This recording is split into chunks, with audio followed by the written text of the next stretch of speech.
As grandes ligas europeias já voltaram à sua atividade e em alguns países a segunda divisão voltou também. Algumas, inclusive, estão terminando. Eu sou Carlos Augusto Pires Salvador, você está no canal do Calo Salvador. Salve, rapaziada, Carlão na área, trazendo para vocês uma série que vocês pediram muito mesmo, que é o Segunda na Terça, onde eu falo sobre as segundas divisões, por enquanto da Europa, em breve, quem sabe, do Brasil também. A gente vai colocar um panorama aqui, muita gente pediu.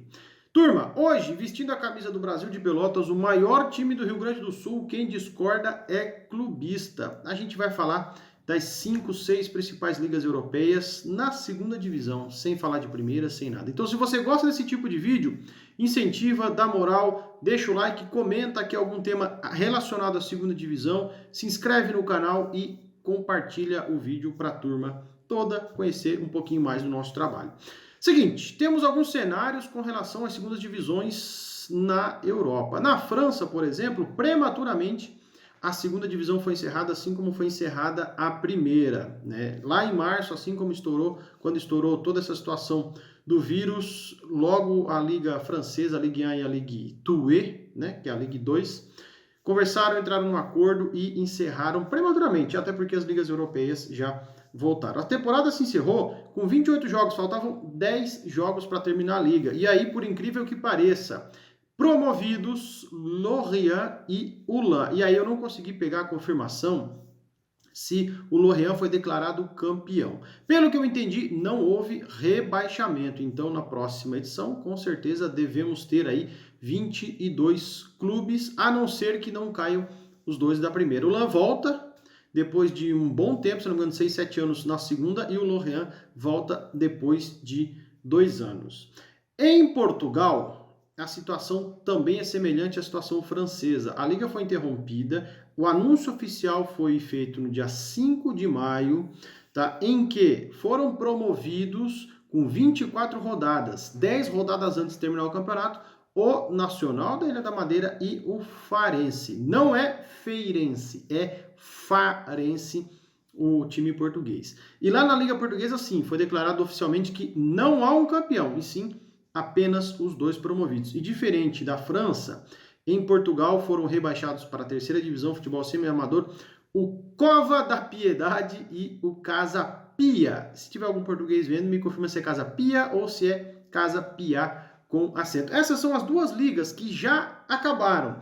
A próxima, que está muito perto de acabar e está emocionante até o final, porque tem nego escorregando, é na Alemanha.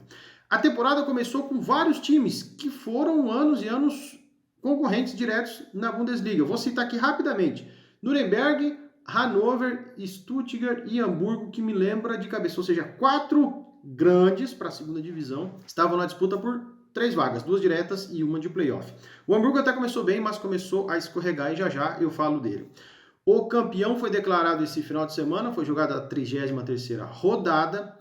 O Arminia Bielefeld, depois de 10 anos, volta à elite do futebol alemão. Foram 10 anos de ausência. E aí, para a disputa da última rodada no final de semana, o Stuttgart está muito, mas muito perto de se consolidar e voltar um ano depois de ter caído. O Stuttgart está ioiô. Primeira, segunda, deve agora voltar para a primeira. O Stuttgart tem 3 pontos a mais, ele está em segundo, que o Heidenheim, que é o terceiro colocado que está na briga pelos playoffs. O Stuttgart pode empatar, que ele está garantido, pode perder de 1-0 e aí o Heidenheim tem que tirar uma vantagem de 11 gols de saldo. Carlão, mas cadê o Hamburgo? É isso que eu ia falar.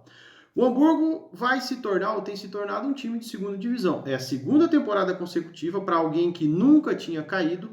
Tá? Começou bem, chegou a liderar no começo do campeonato e começou a escorregar, cair. E agora, nessa última rodada, na penúltima, perdão, a 33ª, enfrentou o Heidenheim, abriu o placar 1-0, ou seja, estava lá para igualar, para ficar muito próximo ao Stuttgart e brigar por vaga direta. Tomou um empate no final do segundo tempo, aos 35, e a virada nos acréscimos. Desta forma, o Heidenheim hoje é o terceiro, tá muito perto de conquistar uma vaga no playoff. Só que o Heidenheim enfrenta fora de casa o Arminia Bielefeld, o campeão. O Hamburgo joga em casa. Tem que vencer a todo custo e torcer por uma derrota do Heidenheim para ele ir por playoff.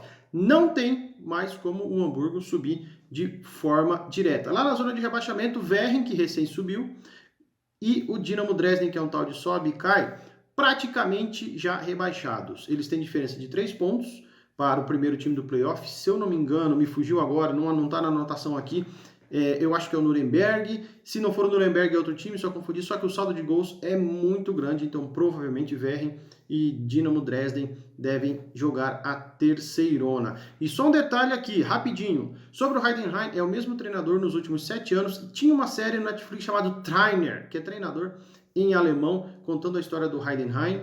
Acho que não tá mais, mas vale pesquisar no YouTube, no Amazon Prime Video, em algum lugar. É um filme, não é uma série, é um documentário muito bacana sobre a ascensão do Heidenheim e a permanência dele na segunda divisão alemã. Na Itália, o campeonato voltou nesse final de semana, na segunda divisão, assim como voltou na Elite também. Mais uma vitória do Benevento, para não perder costume, que abre 24 pontos com relação ao terceiro colocado. Para quem não sabe, lá na Itália, sobem 2 direto, e aí do terceiro ao oitavo fazem uma espécie de oitavas, quartas, semifinais e uma final para decidir o último vencedor. Isso se do terceiro para o quarto não for 14 pontos de vantagem, o que não vai ser, porque o campeonato está bem equilibrado. Na próxima sexta-feira, o Benevento joga contra o Empoli e, se vencer, é campeão alemão da segunda divisão com muita antecipação, com muita mesmo. E o Empoli, que caiu na temporada passada, está brigando por uma das vagas aí até a 8ª vaga nos playoffs. Agora, o detalhe é o seguinte, equilibradíssimo do segundo ao sexto colocados. 4 pontos separam Crotone, Frosinone, Spezia, Pordenone e o Cittadella. Ou seja, 5 times disputam uma vaga direta e os outros 4 devem fazer playoff. Como eu falei para vocês, sobem os 2 direto. Lá embaixo, a gente tinha o Chievo e o Empoli brigando pelo rebaixamento, mas os dois já conseguiram se erguer. O Chievo, inclusive, está na 8ª posição e o Empoli é o 9º. Briga ali pelo acesso. Na Espanha foram jogadas 2 rodadas desde que voltamos da pausa, né, dos 3 meses. Faltam agora só 8, são 22 clubes lá, 21 rodadas, 42 jogos no campeonato todo. O Cádiz, 61 pontos, lidera, e logo atrás vem Saragossa com 58, Almeria com 56 e o Huesca 54. Detalhe, Cádiz tem liderado boa parte da temporada, praticamente ela inteira. A última vez que o Cádiz esteve na primeira divisão foi em 2005, 2006. Para quem não lembra, e eu já comentei isso no vídeo lá atrás, o Cádiz foi responsável por enfrentar Robinho na sua estreia no Real Madrid, onde inclusive o Marca fez uma capa sensacionalista dizendo Deus criou a Robinho.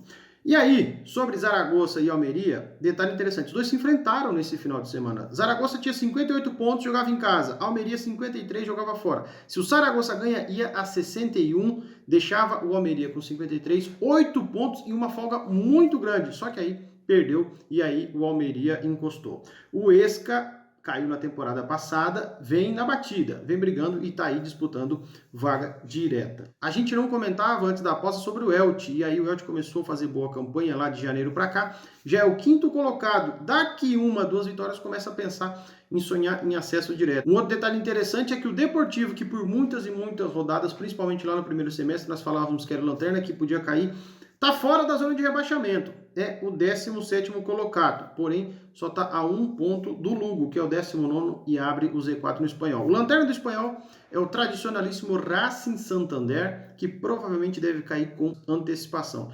Girona, Raio, Las Palmas, que caíram na temporada passada, brigam ali pela 6ª vaga, o Las Palmas muito embaixo, mas o Girona e o Raio Vallecano muito vivos. Final de semana tem rodada, até porque o Espanhol... essa semana inteira tem rodada, começando a rodada hoje, segunda-feira que eu estou gravando o vídeo, vai até a sexta-feira, onde começa mais uma rodada. E o último campeonato que nós vamos falar é o campeonato da Inglaterra Championship, que é o seguinte, ninguém quer subir. O West Brom empatou, essa foi a primeira rodada na volta da pausa. Antes, ele tinha perdido. O Leeds, que vinha de várias vitórias seguidas, perdeu do Cardiff. E aí você pensa, pô, então o Fulham meteu, venceu e vai brigar pelo acesso direto. Não, o Fulham perdeu em casa para o Brentford, olho no Brentford, que está inclusive reformando o seu estádio, quer comemorar uma subida com um estádio novo, quem sabe na Premier League. O Fulham ficou na 3ª colocação. E ali no G6 tem um detalhe interessante. Acredito que Leeds e o West Brom devem ratificar suas campanhas, tanto do Bilic no West Brom quanto do Bielsa no Leeds, e subirem os dois direto. Acho difícil aí o Fulham, o Brentford ou até o próprio Nottingham Forest alcançar. Detalhe aí do Nottingham, que há muito tempo não fazia uma campanha tão boa e agora está ali em quinto colocado. Detalhe é o seguinte, Fulham, Brentford e Nottingham Forest, Carlão acha que já estão muito encaminhados para a classificação. Porém, do sexto ao 12º, os times estão separados por 3 pontos. E aí eu faço uma ironia para fechar o vídeo, igualzinho às tabelas do FIFA. 3 pontos separando é um absurdo, mas é isso, é tema para outro vídeo. Rapaziada, primeiro vídeo de segunda na terça, depois de 6 meses, voltando. Muito rápido, tentando ser dinâmico, falando muito rápido também para não atrapalhar vocês e para dar um material bacana. Semana que vem a gente volta, começa a caminhar tudo bonitinho. Fique com Deus, um beijo no coração, boa semana. Modo carreira tá aí bombando, mas tem muita novidade no canal. Ah, e agora a novidade. Teremos um podcast com a participação do Carlão. Estante do Esporte. Em breve, nos links da descrição, passarei tudo onde vocês encontrarão o nosso debate quinzenal, semanal sobre futebol, automobilismo e muita coisa bacana. Valeu, fui!